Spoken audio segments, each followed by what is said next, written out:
अपना टॉपिक चल रहा है भोजन एवं मानव स्वास्थ्य। पिछले टॉपिक में अपन ने देखा था सामान्य जानकारी, यानी कि संतुलित भोजन क्या होता है, संतुलित भोजन के घटक क्या क्या है, फिर बात की थी असंतुलित भोजन की, और फिर अपन लोगों ने बात की थी कुपोषण की। आज के इस सेशन में अपन देखेंगे कार्बोहाइड्रेट के बारे में जानकारी। तो दोस्तों सबसे पहले बात करते हैं कार्बोहाइड्रेट की।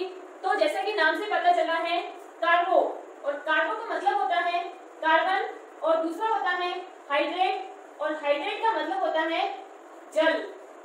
तो अपन ऐसा बोल सकते हैं कि कार्बन के जो जल युक्त यौगिक होते हैं, यानी कि कार्बन के जो हाइड्रेट होते हैं, उनको अपन क्या बोल सकते हैं, कार्बोहाइड्रेट बोल सकते हैं। यानी कि इसका सूत्र हो जाएगा CH2O। या फिर अपन बात करते हैं कि कार्बोहाइड्रेट का सामान्य सूत्र क्या होता है, तो जैसा कि अपन ने लिख रखा है CH2O, इस आधार पर अपन इसका सूत्र लिख सकते हैं CH2O CnH2O n अपन लिख सकते हैं। अब दोस्तों बात आती है कार्बोहाइड्रेट की। तो कार्बोहाइड्रेट में क्या होता है, इसका सामान्य सूत्र ऐसा भी लिख सकते हैं अपन CnH2nOn। अब इसके कुछ उदाहरणों की बात करते हैं। तो जैसे कि ग्लूकोज है, जैसे कि फ्रुक्टोज है, तो इनके उदाहरणों की, इनके अगर सूत्रों की बात करते हैं तो ग्लूकोज का सूत्र होता है C6H12O6। इसी तरीके से सेम सूत्र फ्रुक्टोज का होता है।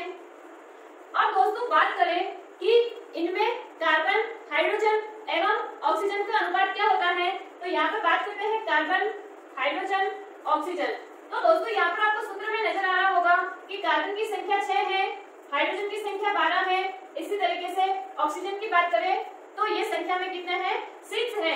और यदि अपन रेशियो की बात करें तो इनका रेशियो क्या हो जाएगा, 1:2:1।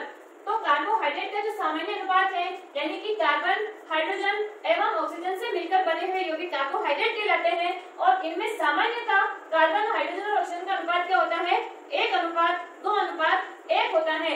लेकिन एग्जाम्स में जो पूछा जाता है वो ये पूछा जाता है कि किसी भी कार्बोहाइड्रेट में सामान्यतः हाइड्रोजन एवं ऑक्सीजन का अनुपात क्या होता है। तो देखो यहाँ से अपन दोनों की बात करें, ग्लूकोज की बात करें या फ्रुक्टोज की बात करें, तो दोनों में अगर अपन हाइड्रोजन और ऑक्सीजन के रेशियो की बात करें तो रेशियो क्या आ जाएगा, 2:1।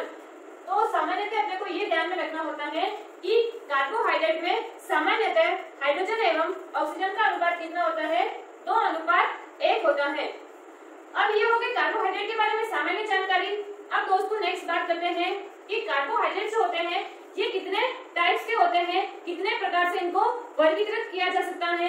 तो नेक्स्ट हेडिंग डालेंगे कार्बोहाइड्रेट का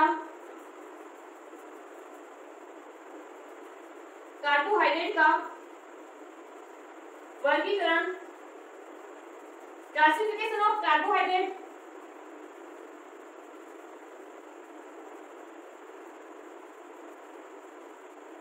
तो सबसे पहले कार्बोहाइड्रेट को अपन शर्करा भी बोल सकते हैं, और इसको दो भागों में विभाजित करते हैं। तो पहली होती है सरल शर्करा, सिंपल शुगर, और दूसरी होती है जटिल शर्करा। जटिल शर्करा यानी कि इसको अपन कॉम्प्लेक्स शुगर भी बोल सकते हैं। अब अगर अपन सिंपल शुगर की बात करते हैं तो इसमें दो प्रकार के शुगर्स आते हैं, जिसमें से एक को अपन बोलते हैं मोनोसेकेराइड। सेकेराइड का मतलब होता है शुगर, और मोनो का मतलब होता है एक, यानी कि ए से कार्बोहाइड्रेट या ए से शर्करा, जिसमें कार्बोहाइड्रेट का एक ही मॉलिक्यूल होता है, एक सबसे सिंपलेस्ट यूनिट होती है। फिर बात करते हैं दूसरा सरल शर्करा की, तो उसका नाम होता है डाइसेकेराइड।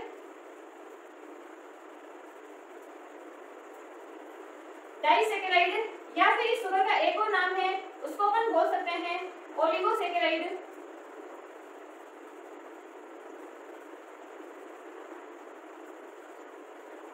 सरल शर्करा को उन्हें दो भागों में विभाजित किया। पहला है मोनोसेकेराइड और दूसरा है डाइसेकेराइड, या फिर इसको बोल सकते हैं ओलिगोसेकेराइड। और अगर अपन जटिल शर्करा की बात करें या फिर कॉम्प्लेक्स शुगर की बात करते हैं तो इसको इसके अंदर आता है पॉलीसेकेराइड। पॉलीसेकेराइड या इसको बहुशर्करा भी बोल सकते हैं। बहुशर्करा यानी कि इसमें कार्बोहाइड्रेट के या फिर अपन बोल सकते हैं कि मोनोसेकेराइड के बहुत सारे अणु आपस में जुड़कर एक लंबी सी यूनिट बनाते हैं, तो उसको अपन क्या बोलते हैं? पॉलीसेकेराइड। जैसा कि अपन पढ़ते हैं पॉलीमर, पॉलीमर में क्या होता है कि बहुत सारी एकल इकाइयां आपस में जुड़ती हैं और लंबा सा अणु बनाती है, उसको अपन क्या बोलते हैं? बहुलक बोलते हैं। इसी प्रकार से जब शर्करा के बहुत सारे अणु जुड़ते हैं तो उसको क्या बोला जाता है? पॉलीसेकेराइड बोला जाता है। तो दोस्तों यहाँ पर आपको समझ में आया होगा सामान्य कार्बोहाइड्रेट की सामान्य जानकारी। अब अपन एक एक शर्करा के बारे में देखेंगे कि मोनोसेकेराइड क्या होता है, उसके क्या क्या उदाहरण हैं, फिर हम लोग बात करेंगे डाइसेकेराइड के बारे में और क्या क्या उदाहरण होते हैं उसके, फिर लास्ट में अपन बात करेंगे पॉलीसेकेराइड के बारे में। तो दोस्तों सबसे पहले अपन लोग हेडिंग लगाएंगे मोनोसेकेराइड यानी कि सिंपल शर्करा के बारे में जानेंगे। तो सबसे पहला हो जाएगा मोनोसेकेराइड।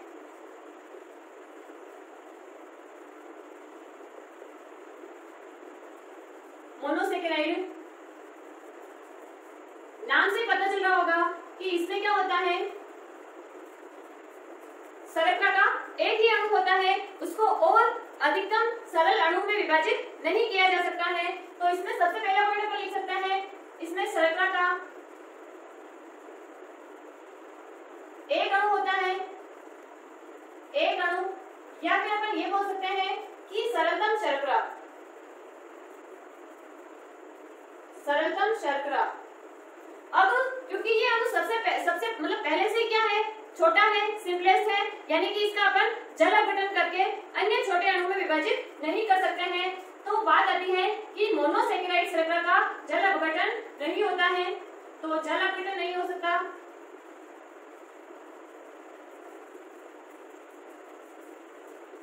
फिर बात करते हैं मोनोसेकेराइड शर्करा की। तो मोनोसेकेराइड शर्करा जो है ये जल में क्या होती है? विलय होती है, यानी कि सोल्यूबल इन वाटर बोल सकते हैं।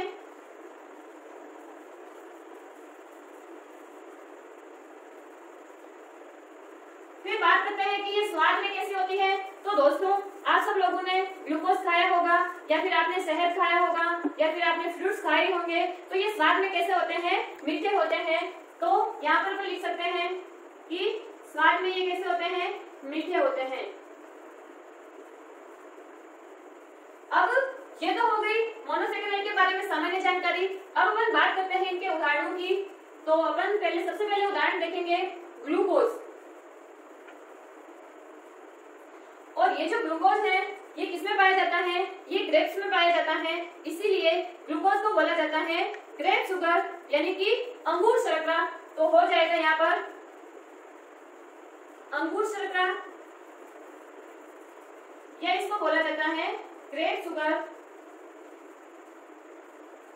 फिर दूसरी ओर बात करें दोस्तों फ्रक्टोज की, तो मोस्ट इंपोर्टेंट याद रखना यहाँ पर सबसे मीठी शर्करा जो है उसका नाम है फ्रक्टोज, सबसे मीठी शर्करा। और ये किसमें पाई जाती है? तो ये फलों में पाई जाती है, शहद में पाई जाती है। तो यहाँ पर अपन लिख सकते हैं शहद में, फलों में उपस्थित होती है। यहाँ से बार बार कंपटीशन एग्जाम में क्वेश्चन पूछा जाता है कि निम्नलिखित में से सबसे मीठी शर्करा कौन सी है? तो उसका नाम होता है फ्रक्टोज। फिर नेक्स्ट बात करते हैं एक शुगर का, तो वो होती है गैलेक्टोज। और ये जो गैलेक्टोज है ये पाई जाती है ब्रेन के अंदर। ब्रेन के अंदर जो शुगर होती है उसमें थोड़ी बहुत मात्रा में कौन सी शुगर भी होती है? गैलेक्टोज भी होती है। तो मस्तिष्क में उपस्थित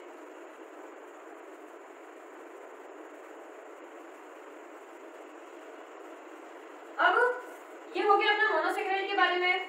अब नेक्स्ट बात करते हैं कि कार्बन परमाणु की संख्या के आधार पर अपन इनको अलग अलग भागों में डिवाइड कर सकते हैं। जैसे कि अगर 3 कार्बन है तो ट्रायोज शर्करा बोल सकते हैं। इसके अलावा अगर 4 कार्बन है तो टेट्रोज शर्करा बोल सकते हैं। 5 कार्बन है तो पेंटोज शुगर बोल सकते हैं। तो इसको यहाँ पर अपन लिख सकते हैं कार्बन परमाणु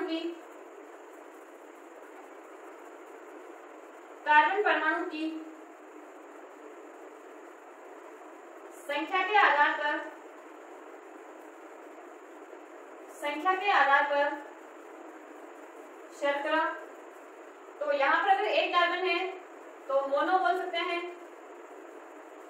दो कार्बन है तो डाई बोल सकते हैं, अगर तीन कार्बन है तो ट्राई बोल सकते हैं। तो यहाँ पर सुगर कौन सी हो जाएगी? सामान्यतः जैसे अपन ने बोला मोनोसेकेराइड। इसी तरीके से नेक्स्ट अपन पढ़ेंगे डाइसेकेराइड। अगर तीन कार्बन युक्त शर्करा है तो इसको अपन ट्राइओ सुगर बोल सकते हैं। इसी तरीके से चार कार्बन है तो इसको अपन बोल सकते हैं टेट्रो सुगर। इसी तरीके से पांच कार्बन है तो इसको अपन बोल सकते हैं पेंटो सुगर। छह कार्बन है तो इसको अपन बोल सकते हैं हेक्सो सुगर। तो सामान्यतः जो सुगर होती है उसमें 6 कार्बन उपस्थित होते हैं और वो कौन सी सुगर होती है? हेक्सो सुगर होती है। तो यहाँ पर अपन ने पढ़ा मोनोसेकेराइड के बारे में। अब दोस्तों नेक्स्ट बात करते हैं अपन डाइसेकेराइड के बारे में या फिर ओलिगोसेकेराइड के बारे में। तो जैसा कि नाम से पता चल रहा है डाइसेकेराइड यानी कि उसमें शर्करा के कितने अणु होंगे? 2 अणु होंगे। फिर नेक्स्ट इसी को अपन ने क्या नाम दिया? ओलिगोसेकेराइड नाम दिया। तो ओलिगोसेकेराइड का मतलब यह है कि सामान्यतः डाइसेकेराइड में 2 अणु होते हैं, लेकिन इसमें अणु की संख्या जो है वो 2 से लगाकर 10 तक हो सकती है। तो नेक्स्ट हेडिंग हो जाएगी अपनी डाइसेकेराइड।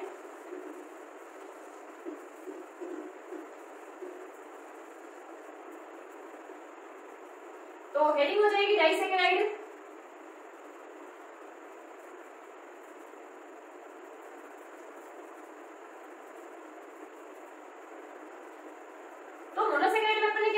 कि इसमें शर्करा का एक अणु होता है, लेकिन इसमें शर्करा के अणु की संख्या 2 से 10 तक हो सकती है। तो शर्करा के अणु की संख्या 2 से 10 तक हो सकती है। फिर नेक्स्ट बात करते हैं जल अपघटन की। तो क्योंकि हम जानते हैं कि इसमें मोनोसेकेराइड की 2 से अधिक इकाई होगी, तो जल अपघटन के द्वारा इनको अपन सरलतम शर्करा के अंदर विभाजित कर सकते हैं। तो जल अपघटन होगा। फिर बात करते हैं जल में विलय की। तो ये जो शर्करा है ये जल में क्या होती है? विलय होती है। फिर बात करते हैं स्वाद में। तो स्वाद में कैसी होती है? मीठी होती है। तो ये तो अपन ने देखी डाइसेकेराइड के बारे में सामान्य जानकारी। अब अपन देखते हैं कि डाइसेकेराइड के उदाहरण कौन कौन से हैं। तो इसके 2-3 उदाहरण हैं, जिसमें पहला है सुक्रोज। इसको अपन शक्कर भी बोल सकते हैं। जो अपन सामान्यतः खाने के अंदर यूज करते हैं वो सुक्रोज होता है।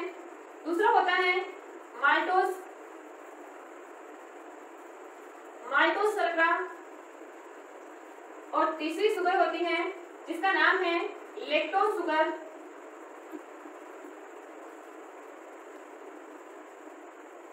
और क्योंकि अपन ने क्या बोला कि डाइसेकेराइड जो है ये 2 से लगातार 10 तक अणु की बनी हो सकती है, तो ये जो मैंने लिखे हैं ये सारी की सारी क्या है? डाइसेकेराइड है। तो ये जो सुक्रोज है इसमें 2 इकाइयां होती हैं, एक होती है ग्लूकोज और दूसरी होती है फ्रक्टोज। फिर बात करते हैं माल्टोज की। तो माल्टोज जो है ये 2 ग्लूकोज के अणु की बनी हुई होती है। तो यहाँ पर अपन लिख सकते हैं ग्लूकोज और दूसरा अणु भी किसका होता है? ग्लूकोज का होता है। फिर बात करते हैं लैक्टोज की। तो इसमें एक अणु होता है ग्लूकोज का और दूसरा अणु होता है गैलेक्टोज का। तो दोस्तों ये हो गई डाइसेकेराइड। अब बात करते हैं कि सुक्रोज किस किस में होती है। तो सुक्रोज जो है ये गन्ने में होती है। इसके अलावा बात करें तो ये चुकंदर में भी होती है। फिर बात करते हैं माल्टोज शुगर की। तो अंकुरित बीज जो होते हैं यानी कि जो जर्मिनेटेड सीड होते हैं इनमें क्या पाई जाती है? माल्टोज शुगर पाई जाती है। इसके अलावा बात करें लकड़ी की यानी कि कास्ट की, तो इसमें भी क्या पाई जाती है? माल्टोज शर्करा पाई जाती है। फिर बात करते हैं लैक्टोज की। तो दूध में कौन सी शर्करा उपस्थित होती है? लैक्टोज शुगर उपस्थित होती है। अब दोस्तों बात करते हैं एक उदाहरण जिसका नाम है हेमीसेल्यूलोज। और जब अपन ने कोशिका पढ़ी थी और कोशिका भित्ति पढ़ी थी उसके अंदर, तब अपन ने देखा था कि ये जो हेमीसेल्यूलोज है ये कोशिका भित्ति का क्या होता है? घटक होता है। तो ये जो है ये ओलिगोसेकेराइड का उदाहरण है।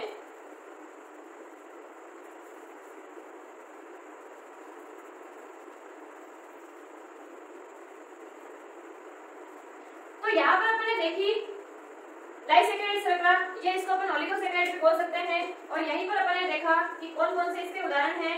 अब दोस्तों अपन बात करेंगे पॉलीसैकेराइड की, यानी कि बहुशर्करा की। तो जैसा कि नाम से पता चल रहा है कि इसमें शर्करा के या फिर मोनोसैकेराइड के बहुत सारे अणु होंगे। तो तीसरी हेडिंग हो जाएगी पॉलीसैकेराइड।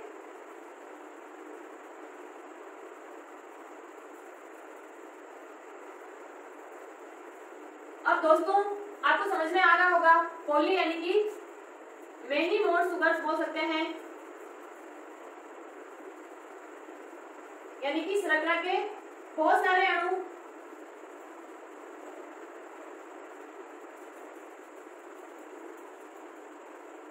फिर बात करते हैं नेक्स्ट, तो ये जो शुगर होती है ये जल में क्या होती है, अविलेय होती है, यानी कि अपन बोल सकते हैं इनसोल्यूबल होती है। फिर बात करते हैं टेस्ट की, तो ये स्वाद रहित होती है, यानी कि टेस्टलेस होती है। अब दोस्तों नेक्स्ट बात करते हैं पॉलीसैकेराइड श्रृंखला के उदाहरणों की।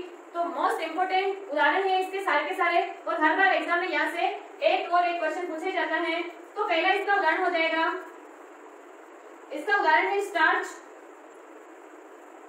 इसको अपन मंड भी बोल सकते हैं। दूसरा इसका उदाहरण है ग्लाइकोजन। तीसरा उदाहरण की बात करें तो इसका उदाहरण है सेल्यूलोज।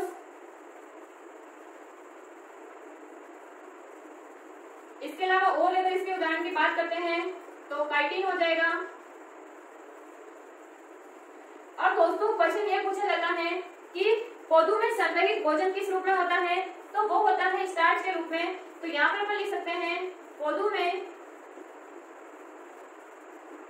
संग्रहित भोजन, संग्रहित भोजन, यानी कि अपन लिख सकते हैं स्टोरेज फूड। फिर दूसरी ओर श्रृंखला की बात करते हैं ग्लाइकोजन की। तो मनुष्य के अंदर जो भी अतिरिक्त भोजन होता है वो यकृत में ग्लाइकोजन के रूप में संग्रहित रहता है। तो जंतुओं में अतिरिक्त भोजन, अतिरिक्त भोजन ग्लाइकोजन के रूप में, ग्लाइकोजन के रूप में यकृत में संग्रहित रहता है, यानी कि लीवर में स्टोर रहता है।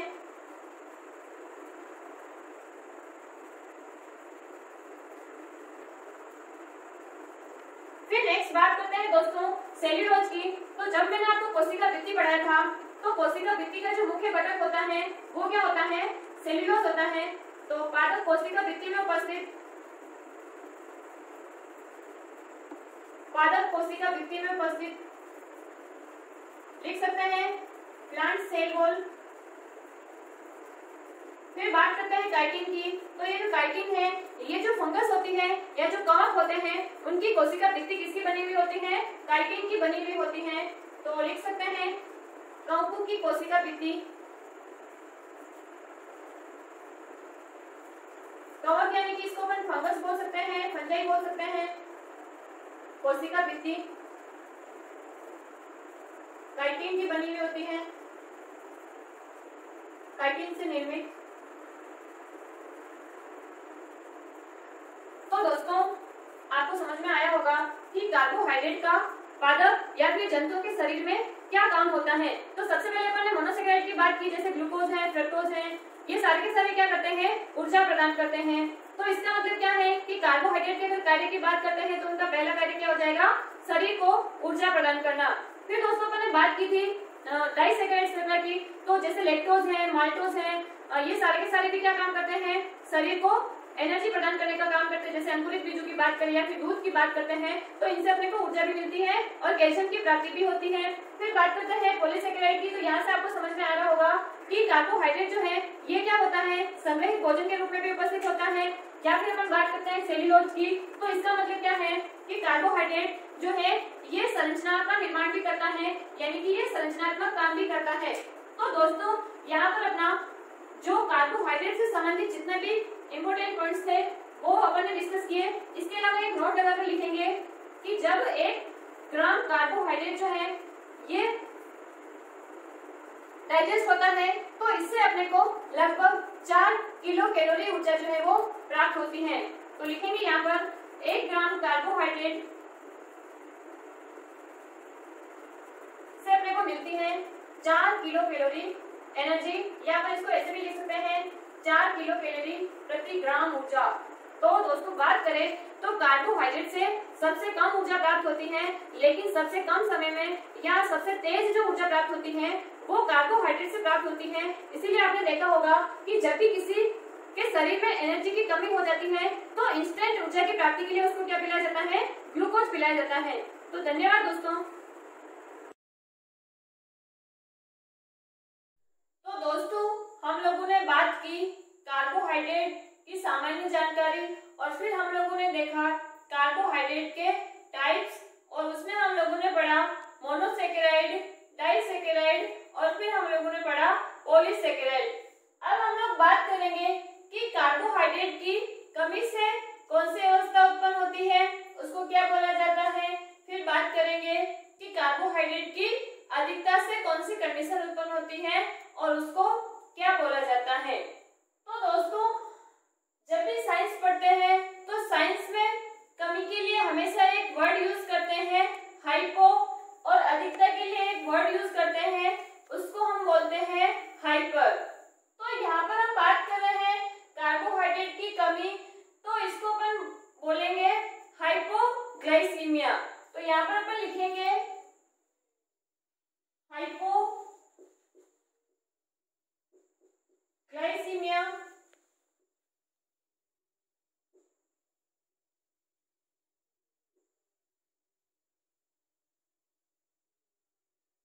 और दूसरी ओर बात करें अधिकता, तो मैंने आपको बताया कि अधिकता के लिए अपन वर्ड यूज करते हैं हाइपर, तो इस कंडीशन को बोला जाएगा हाइपरग्लाइसीमिया।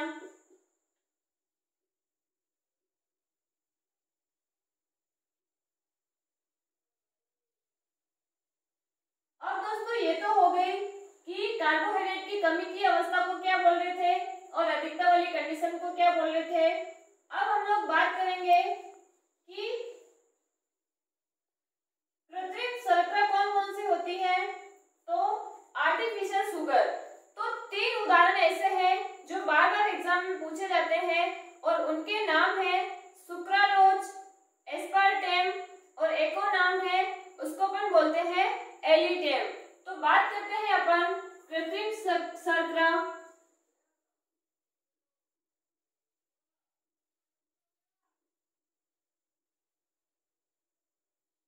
यानी कि इसको बोल सकते हैं आर्टिफिशियल शुगर।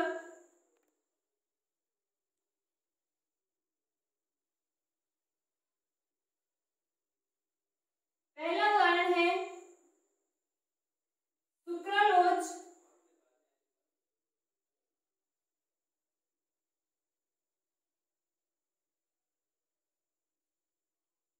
एस्पार्टेम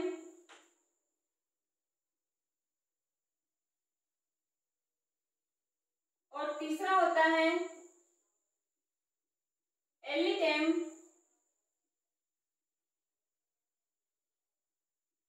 ये जो तीनों के तीनों शुगर है, यहाँ से अपने को किसी भी प्रकार की ऊर्जा प्राप्त नहीं होती है।